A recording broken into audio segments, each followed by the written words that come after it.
I'm Nicole Casperson, Fintech journalist, and this is What the Fintech.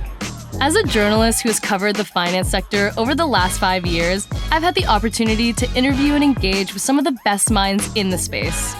The media landscape is changing, and financial services is grabbing the attention of a more diversified audience than ever before. As a member of that growing demographic, I will provide direct access to the inner workings of a complex industry while bringing an unconventional perspective to news coverage. Leaving big bank earning reports to the boring traditional media firms, I'll focus on the tech-savvy apps, digital investing platforms, challenger banks, and payment giants to drive relevant content that looks forward to disruption instead of fearing it.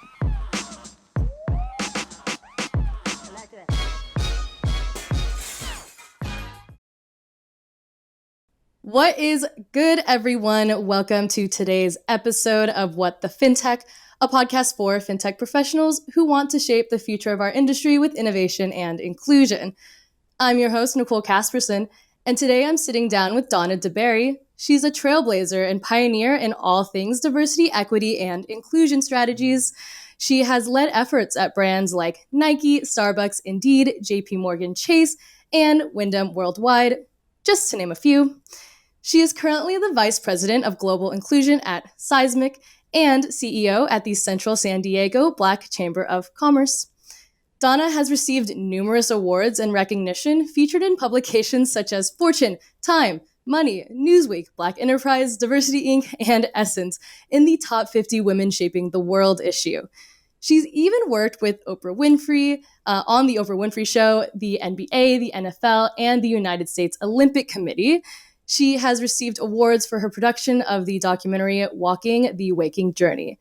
I am so excited to dive into all things diversity, equity, and inclusion with Donna. Welcome to What the Fintech.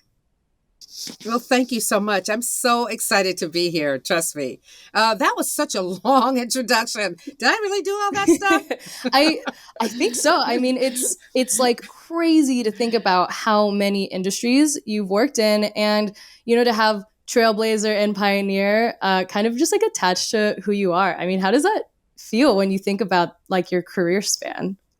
It is a career and it's a blink, but the thing about any career is what you leave and what you love, right? So, diversity, equity, inclusion has always been my career path. I love it. It will be my legacy, and I'm just excited to have more dialogue with you. Yeah, me too. Okay, well, just kind of going into it, I do want to talk about, obviously financial services and you entering the fintech space and helping all things DEI there. But first, out of my own, just like curiosity, which of your many projects stands as maybe a highlight of your career so far and why? Many projects. I think what really stands out of projects, and you when I think about this, the one thing, the footprint that you really get to leave, and I think it was honestly working on a project with Oprah, to be able to take my passion and provide opportunities for the world to see what women are doing and how powerful women are in the world, and some of the atrocities around women. I mean, it's leaving that footprint and reminding yourself of the footprint that you can leave in the world, right? Around equity, inclusion, and diversity. So I think that was the thing that I remember the most, having that opportunity to be able to share with the world some of the great things that some of the most powerful women in the world are doing and making a difference in people's lives. And so that, along with, I'll always say Seismic, because Seismic has been, when I think about startups, it's always been it's really a fun place to work and doing a lot of great things for the industry of sales enablement and fintech. Yeah, well, thank you. Thank you for sharing that. And I'm like totally fangirling right now over you working with Oprah Winfrey. And I, applaud kind of that being such a highlight, right? Because you had pretty much the largest stage, right, possible, practically, with her platform to kind of spread that spread the message, right, of everything that you just said. And then bringing that into financial services and fintech, I mean, through Seismic is so important. We're so lucky to have you here, a part of this industry. So I would love if you could share with us that personal story that led you to feel passionate about bringing your experience as a DEI leader to the fintech and financial services arena. You ask about a personal story about, bringing it to fintech. And I think it's more than just the personal story. I think about, growing up, talking about financial literacy and even talking about finances in my household just wasn't something that my parents did. And I just don't think that, it was really an adult conversation. And I was never groomed or mentored or my parents to talk to me about how important money is. How do you save your money? How do you grow wealth? None of that was the conversation. And then when I think about that as a Black person, right, the Black community and other communities of color are so uneducated and unprepared for working either in the financial industry or with a bank or a financial advisor or a broker. And when entire communities are really left out of this space, you aren't given the opportunity to build the wealth. And it leads to this huge gap in generations, this generational wealth that we talked about in America today. And so I just think that this is the most of any other time in history. This is a time where financial services and fintech as an industry can really step up and really begin to help educate and mentor people around the importance of financial literacy. Mm-hmm. Yeah. And a huge North Star of what the fintech and everything I'm doing here is really just that, is kind of showing that if we work from within the fintech and financial services industry to change, how we operate, then that can actually trickle down and help, right, the end user. That can open up more, access to that financial equity for all, like my T-shirt says, that we all are so striving for. And between the pandemic and just like more access to financial services through mobile apps and digital and the rising technology, what a better time than literally right now to help help just like close those gaps in any way that we can. And you've devoted, your entire career and life almost, if you will, to that. And I want to dive into a lot of the kind of action items and like your secret sauce to bringing these DEI strategies to all these different brands. And I think maybe it starts with first defining or explaining like the difference between equality and equity, right? Because that distinction is so important. And we had that switch, right? I feel like before the pandemic, we were talking about diversity, equality, and inclusion, and then we changed it to officially be diversity, equity, and inclusion. So I'd just love for you to explain, why we made that change and why it's so critical. Yes. Many people say, and it's true, we always say, like, everyone has an equal opportunity to grow, to build wealth, to get into financial services, to get into this industry, this field. Everyone has the opportunity. Well, that's true, but it's not always an equitable opportunity. And so many people confuse equality and equity. And when you think about equality, it means everyone is given the same opportunity. And although equity and equality both promotes fairness, equality achieves this through treating everyone the same, regardless of the needs. Equality means that each individual and groups of people are given the same resources and opportunities, while equity achieves this through treating people differently depending on their needs. And so when we talk about equity, recognizes that each person has a different circumstances and allocates the same specific resources and opportunities needed to reach an equal outcome. And in the workplace, we look at equity and inclusion more personal. We customize these approaches to address the needs of individual employees, because not everyone in a company will need the same thing to be able to achieve success. And so equity takes a lot of thought. It's intentional, planning, deliberate consideration, and personalized approach, because the main focus is to meet a person's individual need and to identify what resources are required to allow them to maximize the potential and bring their authentic self to work. So when you are creating kind of these like blueprints or like action items for the, for that success for a company to actually help, move these needles that we want to so badly. I mean, does it start really with like employees first and you kind of customizing, right? Those equitable experiences, right? As opposed to having this blanket like, oh no, everyone is treated the same and we're totally just going to ignore like the societal discrepancies between, race and gender, and that has always kind of not made the playing field even for so long. But yeah, do you address like the employee aspect first, or kind of where do we start?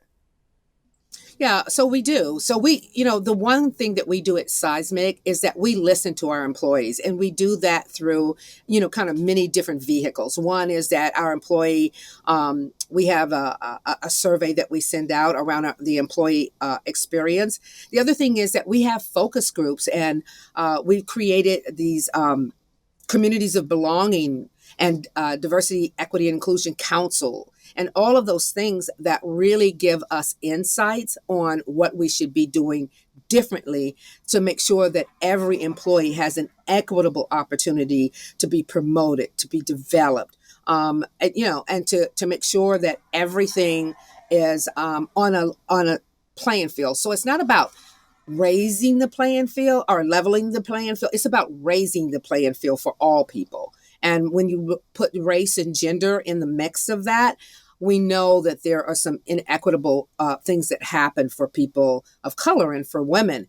And so companies that are doing it well, or even companies that have a desire to do it well and a commitment, like we do at Seismic, we have that commitment to do better, to make sure that we're raising the playing field for all people.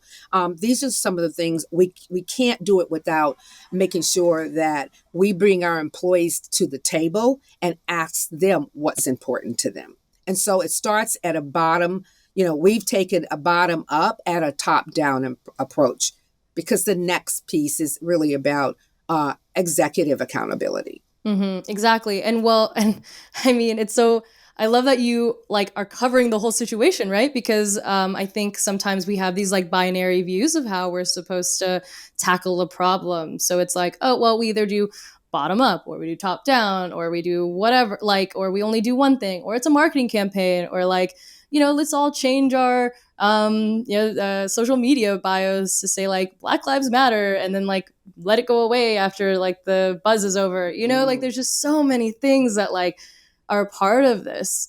And I think to have kind of it cover the whole situation, like bottom up and top down, because that's the next layer of it, right? Is like, yes, it's super important to make sure the current employees you have now are a part of the conversation, and then, the ones you're bringing in, right? But also you have to have people that are, you have to have Black people, you have to have women, you have to have diversity in the room where it happens, in the C-suite. So, I mean, how do you kind of like go about helping a company just decipher through that? Because I think that almost can feel harder for companies, to diversify their C-suites. Yeah, C-suites are always the hardest, and not because companies don't believe in diversifying their C-suite. Many companies, think about it, startups. Yeah. Startups are all, what are you doing? You're really trying to, be profitable. You're looking at IPOs. You're looking at, you're looking at so many things when you're starting up, right? That investment, where am I going to get my next round of funding, right? Capital, getting capital, and all of those things are, that's what you're focused on. And what happens with startups is that and this isn't bad or good. This is just how startups operate, right? They're so busy doing all those things, and then all of a sudden they realize, oh well, we're making it. We're profitable. All of those things, and they look back and they're like, oh, look at our people. Right? Uh-oh. Mm-hmm. And then they start thinking, if we want to continue to be innovative in a global marketplace, that we've got to make sure that we have people from all backgrounds. We need women. We need people of color. And we're not even going to be able to attract people of color and women if they don't see themselves at the top.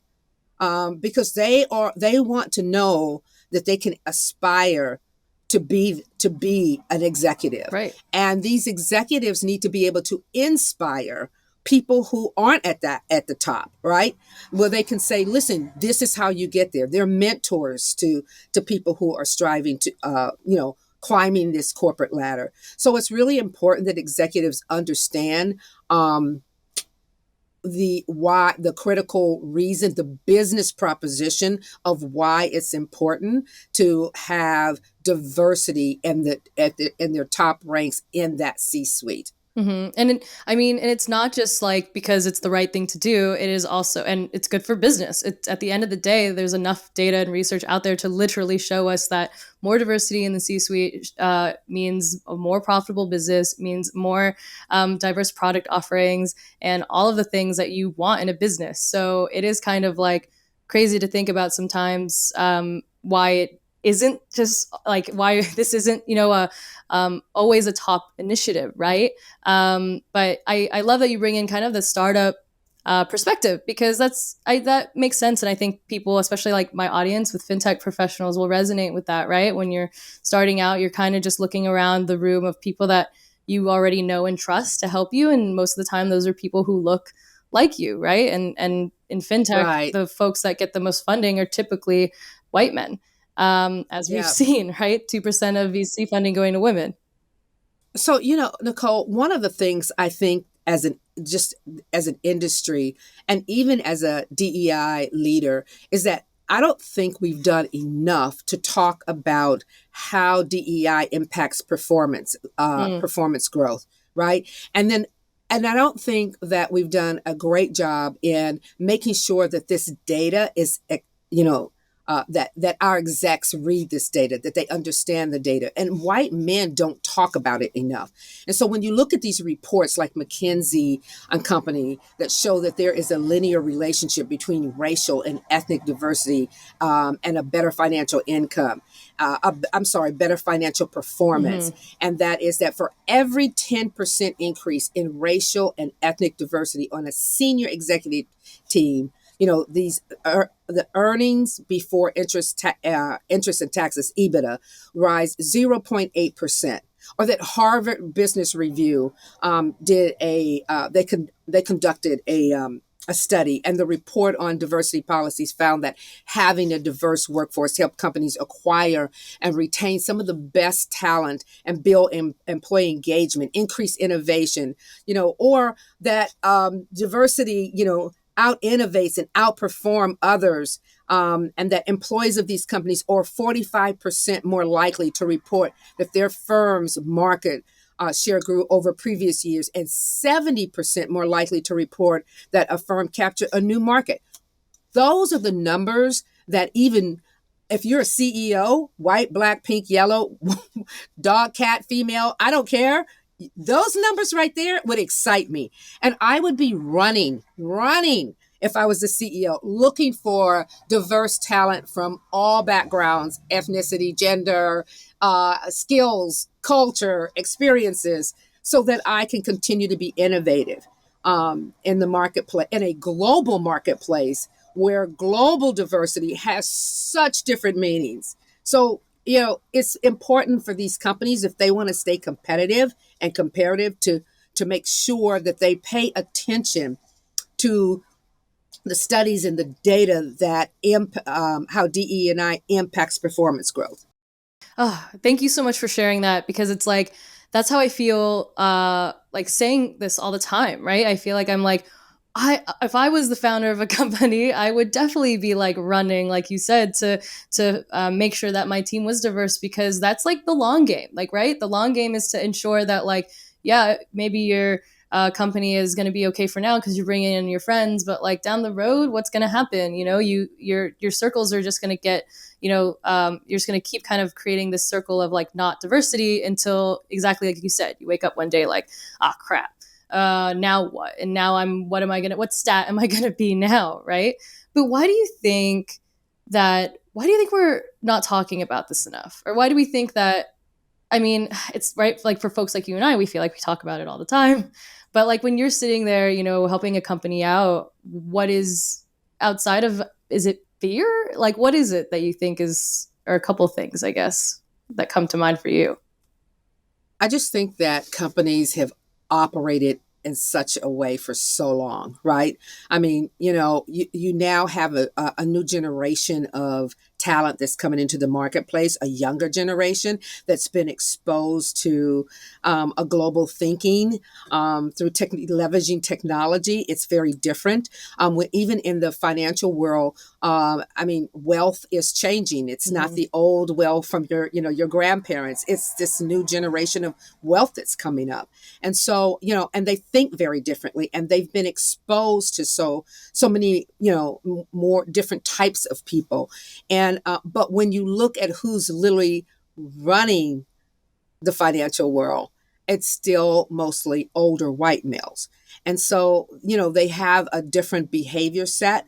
And it's not a discussion. It's literally the discussion is literally like, how do we continue to grow, make more money, right? And so they don't always think about these things, but they do bring in what I love that CEOs they always have done this. They bring in subject matter experts, right? And so maybe what's missing is to bring in subject matter experts on DE&I to continuously help you understand how that really can pivot your business model. And I don't think that they think that way all the time.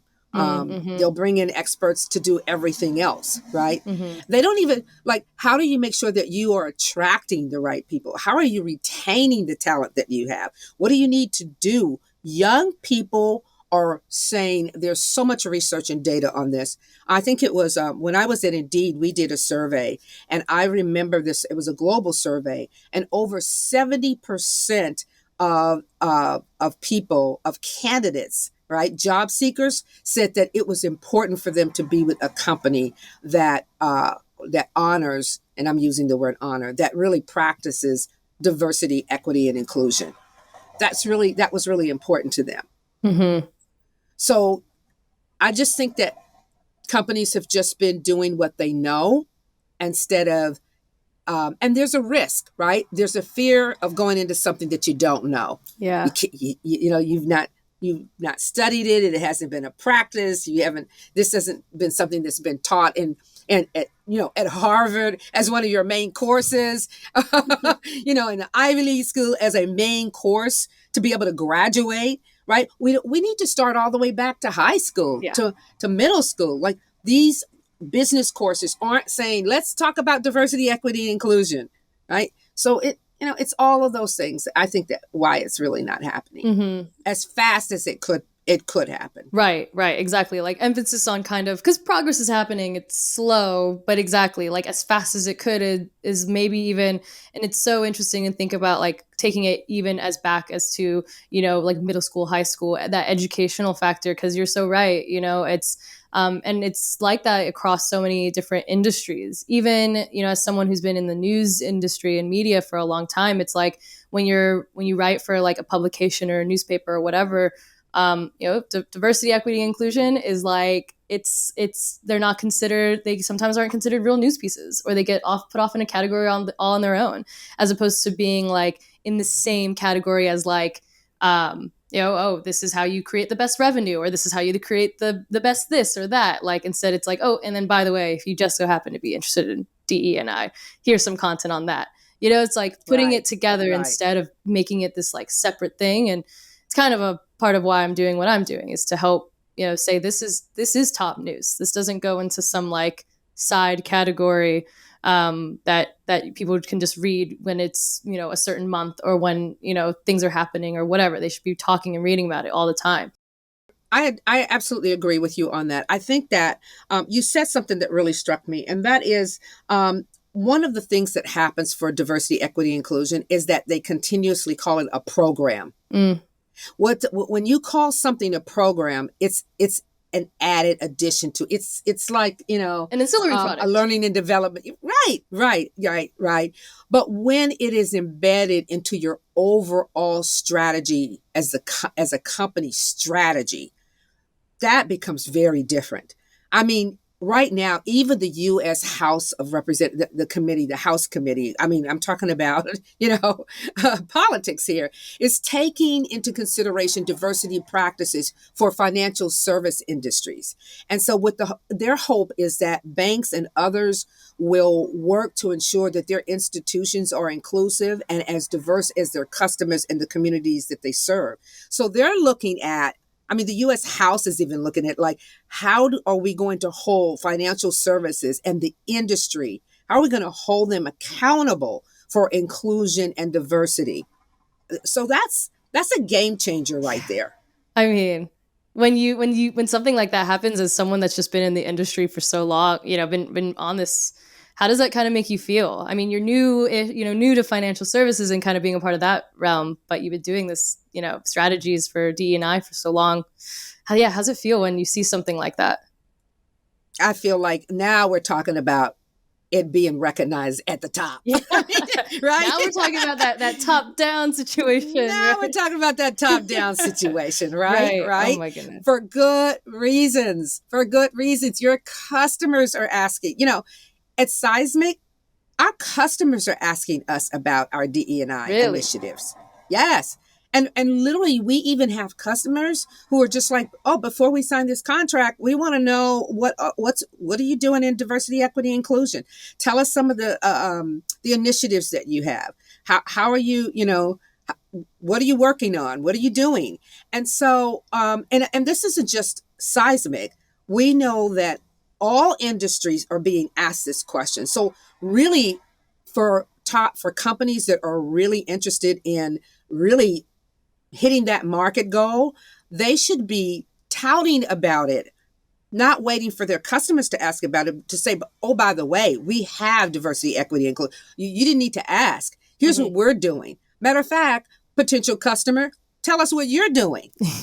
That puts everybody on a playing field that's like, oh, wait, I don't want to miss that. Right? That's really critically important, because what you're saying is that I'm not going to buy products and services. I'm not going to partner with this company just based on their products and services, but I'm also going to partner with this company, this potential customer, this particular organization based on their values. And that to me is where that is the key and where we should all be. Exactly. Yes. I mean, this is exactly why even my content is for like fintech operators. I feel like sometimes my content can get mistaken for being like super consumer facing, and there's aspects of fintech that totally are. But like, no, I'm talking to you, industry. Like, I'm talking to you guys and saying, hey, like, no, this starts with us. And it starts with like us changing. I kind of love to use the phrase like fintech can help change the world when it's ready to change itself. And if we just keep operating like traditional financial services, we're never going to be, that change that we wish to see. And if our businesses are doing well, that does trickle down to the end consumer. So it really does start with us. And so as we're kind of just, I guess, talking about Seismic anyway, I would love to kind of hear a little bit about, and I guess for those that don't know, it is an AI-powered sales enablement platform. Super cool. Definitely check it out. I'll put some links to Seismic on the show notes and their Twitter and everything. But would you just like share with us what your experience has been like so far implementing these, strategies and all this knowledge that you've shared with us even so far into the fintech sector? What are the highs and lows, I guess, so far? So I would say more highs than lows. Yes, more highs than lows. It's really been very welcoming. I mean, to say the least. And not only has it been welcoming at Seismic, but our customers, like I said, have given us really positive feedback on our DE&I initiatives that we've launched over the year, and more. I can't say it enough. More and more customers are including DE&I related questions on their RFP, which is really great to see. And it means more organizations in the fintech sector and financial services are putting diversity, equity, and inclusion in their processes for long term. That it's not just a hot topic, right? They're really thinking about it. And At Seismic, we are totally committed. I mean, like I said, it's been a top-down, bottom-up approach. We've even reached out to our customers to ask questions like, what are you doing in supplier diversity? How are you connecting minority and women-owned businesses to your procurement process? And our customers are asking the same thing. So when I think about all the achievements, things that we're looking at in the fintech sector and how they're even reaching out to us, asking us questions about what we're doing, it's a game changer right now. It's not. There are short term and long term, but in this industry, people are asking us, what are we doing? And I can tell you that today, we are absolutely leaders in our industry. We're doing a lot. I'm always benching against our competitors, by the way, and seeing what they're doing. I'm sneaking in the back door. Smart. Yeah. But we have a CEO who is dedicated. I mean, he's not lip service. He's about legacy, and he wants to leave something to our industry.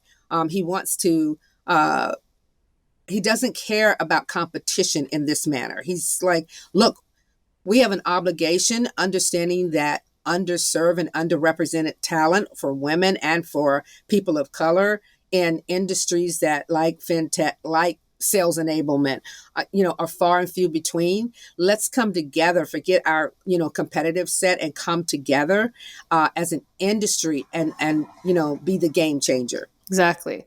And he's leading that effort. Right. And that's amazing. And it really takes that allyship, right? Because, Seismic's CEO is a white man, right? It's someone that is like saying, hey, I want us to do better collectively. And, I always think about how, any kind of like horizontal like oppression is like not the way. We all need to be in this together. We're really not supposed to fight each other on this, and we need the allyship, and we need all leaders. Like, it doesn't black, white, polka dot, whatever. You don't have to just be a person of color or a female leader or a black leader or whatever to like want to be an advocate of this. Everyone should be talking about this. And if you could share like an example of maybe one of the first things or that you implemented, like when you got to Seismic or have been trying to, just kind of talk everything we've talked about, right? Like, how does that maybe come into like an action item, right? When you are at a fintech company? I mean, the first step is just, you need to analyze and assess, a needs assessment. You've got to analyze, what does your organization look like, think like, be like. I mean, just all of those things, right? Look at your data set, right? Look at your demographics. Get information around the employee experience, and then go into demographics around that. So just because your employee survey, may say 90% think we're a great company, but you dig deeper and you find out that only 5% of women feel like it's a great company to work for. That's a different data set, and that helps you understand where your gaps are. And then second thing I would say is that we implemented. First of all, what we did is we created a DEI council. That was our very first step. And it's comprised of employees from different backgrounds, gender, different departments, different levels, all of those things, because we needed to get that insight from them of where our gaps are and what they'd like to see for us to be one of the best companies for them to work for. And then second of all, so from that, we created these communities of belonging. They're also known as employee resource groups at other companies. Cool. But we did that because we really wanted to get the perspective, leverage it for insights, products, all types of things to help us with our initiatives, to help us embed this. I would say the next thing is I met with our executive team, and we talked about what could be their contribution. And one of the things that they totally agreed to is like, we wanted to embed that in each executive's OKRs or their department roadmaps. And so you can't get any better when you say walk the talk. Man, they're doing the damn thing. Yeah. Right? Yeah. Right. So I'm like, okay, Lit. Yep. Done. Yeah. Check. Yeah. So it's those types of things. We have a very aggressive. We're partnering and have a very aggressive attraction and recruitment strategy, and very different. Like we're not going down the same rabbit holes of where everybody else is looking for Blacks and women and people of color. Like let's all go down the same well. We're thinking about things that are very differently. How do we attract differently? Where do we go to recruit differently than the same well that everybody else is looking? And so that's where Doug came up with Doug Winter, our CEO, that said, listen, we're going to call this enableship, for sales enablement, and we're going to create an industry opportunity, and be the leaders in the industry of looking for talent, and partnering with the Sales Enablement Society and SV Academy to not only look for talent, but train talent. So here's what I say to our allies. This is when you got to have an invitation to the table, first of all. You've got to invite people to the table, to dinner, introduce them to your network, and then really refer people from underrepresented groups to fintech companies, and if you're a leader, you should be mentoring. Yeah. So we created an amazing mentoring program. We're piloting that. And so, don't say you want to do it. Lip service is lip service. Every person, our ally, everybody should be going from lip service to legacy. That is where you should be moving your organization. Be what you say that you want to be. Do it. Yes, exactly. And that, I think, is maybe the Donna DeBerry t-shirt, right? From lip service to legacy, or like no more lip service to legacy, right? Or it's actually a book that I'm writing called Lip Service to Legacy. Really? So if anybody's trying to steal it, it's already trademarked. www.it. All right. Oh, shoot. Okay. Well, you hear that? She's also writing a book, guys, because she couldn't do enough things. And so, oh my gosh. No, that's awesome. Thank goodness. I don't know where that time is. Thank goodness. Well, someone needs to write the book, right? Like, so that's actually awesome. All right. Okay. When that book comes out, we'll definitely maybe have to continue the conversation here. So yeah, I mean, really, really awesome. I think maybe another question I have before I jump into asking a little bit about your other role with the Central San Diego Black Chamber of Commerce is kind of in Seismic. With these are really amazing examples, by the way. Thank you so much for sharing them. I think, how do you kind of like help employees feel like they are guaranteed that safe space to be super honest on certain like feedback surveys and that type of thing? Because I know I've been in a situation where I thought, does my company really think this is anonymous, or like, will I get in trouble, or what? So how do you kind of create that safe space, especially for people of color and women who haven't had that safe space all the time? Listen, in full transparency, it was difficult because people I'm that way. I mean, like I need to know that I have a safe space to say what's real for me.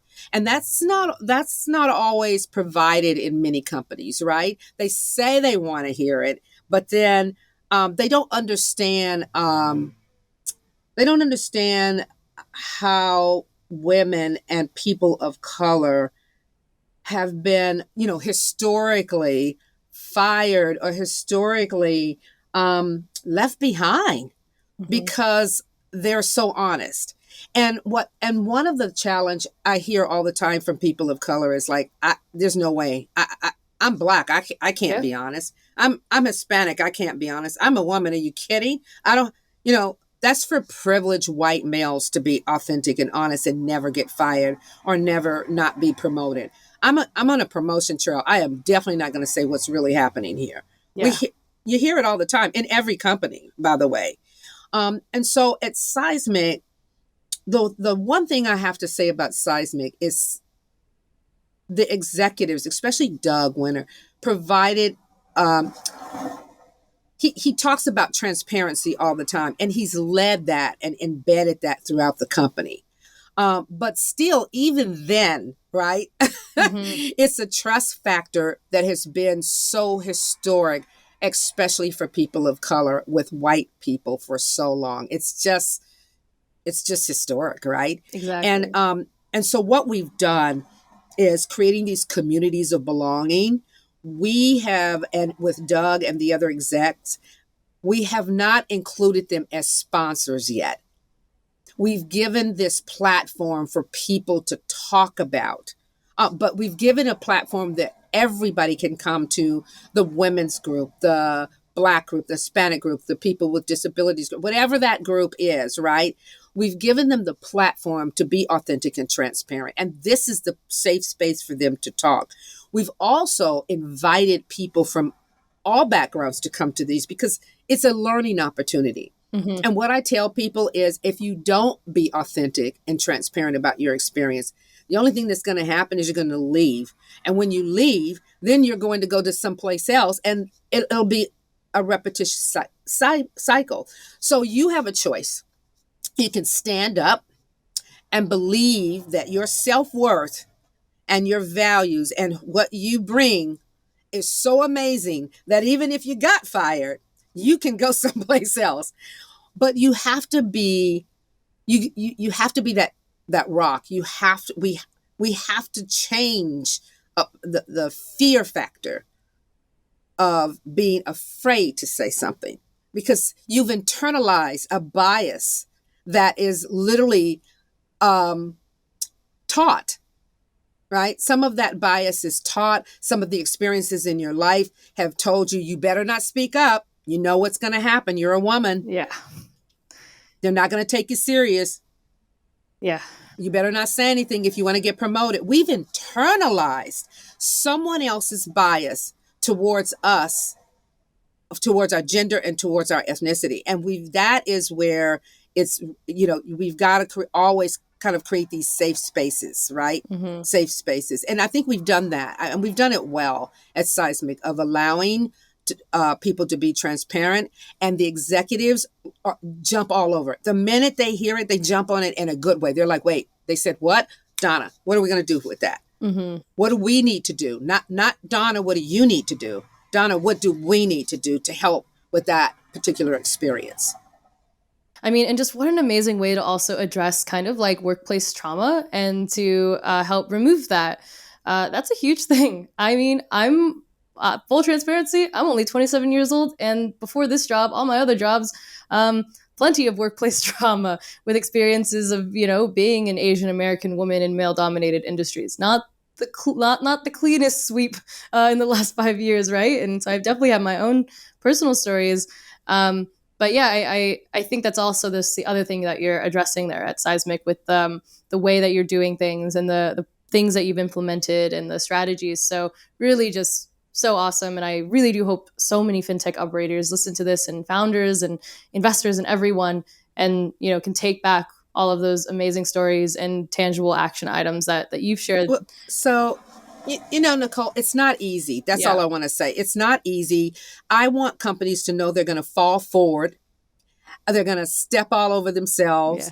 Yeah. They're going to eat lunch and just want to like, oh my, did I really say that or do that? Of course you did. Yeah. But here's the difference. When you can own it and acknowledge it and be vulnerable around it as a leader, that's your employees will follow you to the end of the world, because that is inclusive leadership. So true. So true and so well said. Thank you so much, Donna. I want to also ask you a bit about just the being the CEO of the Central San Diego Black Chamber of Commerce. I couldn't leave you or have you leave this podcast without me addressing that as well. Will you share just more about that organization and what you're working on there? Yeah. So our mission at the Central San Diego Black Chamber is really to create this generational wealth through business enterprise and education and investing, employment. And we kind of utilize these innovative programs and partnerships and network opportunities to advance and strengthen this inclusive economic development throughout the county of San Diego. And during COVID, minority and women-owned businesses were basically disproportionately financially hit the hardest. And historically, this lack of access to investment capital and financial resources and development really hindered and has always hindered, this economic growth for Black-owned businesses. And COVID really just exacerbated this systemic challenge by disproportionately excluding underrepresented businesses from getting financial help that they needed to economically rebound from the pandemic. So for the last, I would say for 2.5 years, the chambers raised $3 million Wow. to help struggling underserved businesses stay afloat. And through partnerships with financial institutions, we've created these initiatives, and Urban Resource Business Center that really helps provide business development and financial resources and networks, and for minority and women-owned businesses. And even at Seismic, we really want to contribute to the economic growth of small-owned businesses. Yes. So, I've been diligently in the fields, making sure that not just Black businesses, but small-owned, minority, and underrepresented businesses have a voice at the table, that they have economic opportunities to compete in the marketplace, and that they're being developed, and that they have access. It's the number one reason for failure of minority and women-owned businesses: access to capital, access to development, and access to opportunities. Exactly. And thank you for saying that. I've definitely had former colleagues literally say, oh, well, anyone can start their own business. Why don't, the door is wide open. Why don't they? And I'm like, ooh, this is a very triggering comment you've made here, sir, because what are you talking about? There, you literally are, a CEO of an entire organization addressing this for San Diego. And I mean, it happens all over the country, all over the world. Yeah. And it's, I appreciate you bringing that to light, right? And working every day to address that. And I think, fintech, one of my predictions of fintech is that there will be kind of more growth for the small to medium-sized business sector in helping, automate some tasks, help them, if they don't have e-commerce, help them get there, because it's still a pandemic and not everyone wants to go shopping in person or whatever it is. So I'm really excited and looking forward to where fintech can kind of meet that space a bit more. And, who knows, now that you're in, Seismic and the financial services and fintech space, we can see some more collab between your two current kind of endeavors, and just seeing it, kind of really help one community, and who knows what can roll out or snowball from there. So really kudos to you on that. Thank you. Yeah, you're welcome. So I know we're getting to the end of our conversation. I think the one of the last things I might have to ask you about is the Oprah Winfrey aspect. Quick question. When it comes to kind of working on a project kind of that scale, and working on the Oprah Winfrey Show and that type of thing, kind of compared to the startup narrative that we've typically seen, I mean, is it easier to work when the platform is so big, like an Oprah Winfrey Show, or is it harder, I guess, compared to a startup? What a great question. I mean, I even think about when I was VP at Nike, right? Yeah. A big organization compared to Indeed, that at the time I was at Indeed, it was a startup, and Great. Seismic and some other startups that I've been consulting for, I consulted with in the past. They're at different junctures. That's the thing to say, right? Because a company that has been around a large company, they have a way that they've been doing business for a long time, right? So it's really interesting to work with them, because you're asking them not to change their business model, but to pivot some of the ways that they've been doing business, right? With a startup, it's a little bit easier because you're on the ground floor. You have a blank canvas to really engage into dialogue that that is going to help them go from startup, to the next phase of their business. It's easy because you're embedding and integrating into a business model that's still fresh and new and innovative. Mm-hmm. And they listen because they're a startup, right? They're just like, what do we need to do differently? Mm-hmm. How do we want to be, we want to be more competitive in this space of diversity, equity, and inclusion. I know we have nothing but white men on our board, but so what should we find them? I mean, they're open. They're way more open. A large company is open. The difference is a large company has a lot of money to spend on these initiatives. Mm-hmm. If you look at Google or Facebook, or they have a ton of money to spend on these initiatives. So you've got more resources, right, to spend. So it's just very different depending on where each company is in their business model. Got it. Yeah, I was definitely thinking of it the whole time ever since at the top when you were like, the Oprah Winfrey Show is probably what I was so super proud of. But it did make me think of kind of like just the differences there, because it totally depends on who, where your business is at and that type of thing. And, from a huge platform to a small one, and all the things that we can do.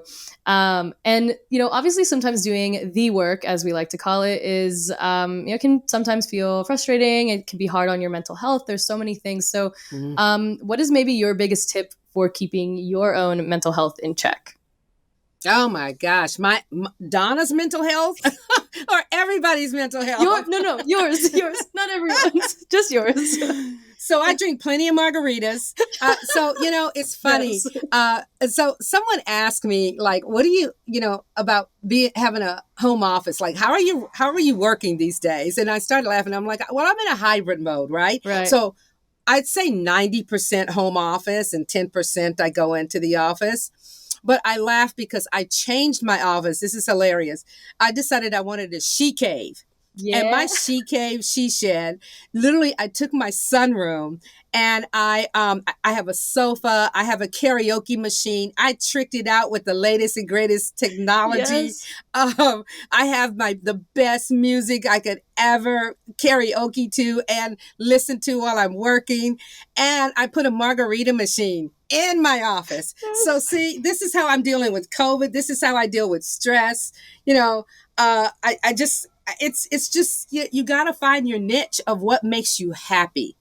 I bought a puppy and I love my dog.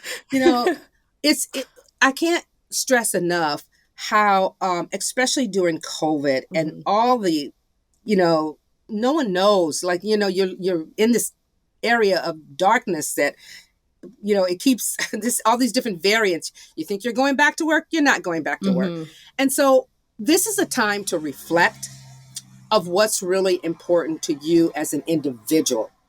Look at not only your career, but your personal life, right? And decide what things are so stressful that you need to remove. Are you with the right company? Or is this the organization for you? Are you being valued? How are you connecting to people if you're an introvert, if you're an extrovert and you're used to being in an office setting and now everything's over a Zoom? What are you doing for pleasure? Like, how are you socializing? I don't know. I don't want everybody to answer what they're doing for pleasure, by the way. Let's just keep that. But, it's seriously, set up if you're working remote, try to find a place in a space, cut off a time some kind of way. Like, you've got to have time for you. Yeah, exactly. Because this is where mental health goes down really quick, is when you can't find time for yourself and enjoy the things that matter to you. Period. Exactly. And get help. If this is too much, the other thing is that we're so afraid to ask for help. Most companies have all kind of help for people right now, right? Whether it's look at your benefit plan and see where you need the help. Ask for it. Exactly. Be okay to talk to your manager and leader. I mean, sometimes people don't understand what you're going through. Look, I've been on calls where the husband, right, the male husband is rocking the baby, feeding the baby, petting the dog, and we're on a Zoom call talking about work. Like, you have to set your leaders up for success too, and by telling them what you're dealing with in your home life if you're still working remote. Exactly. And I love that, because the hybrid life is, it can have its highs and lows, But for the most part, puppies, margarita machines, a she shed, and some time to yourself. And then also making sure that you're, talking within communication within your own company, right? Gosh, that could be so That's hard for right. people. But thank you. Thank you so much for sharing that. I am now officially calling my office home studio that I'm in right now my she shed. And so thank you so much. Donna, final thoughts. Please remind everyone what the F we can expect from you and Seismic next.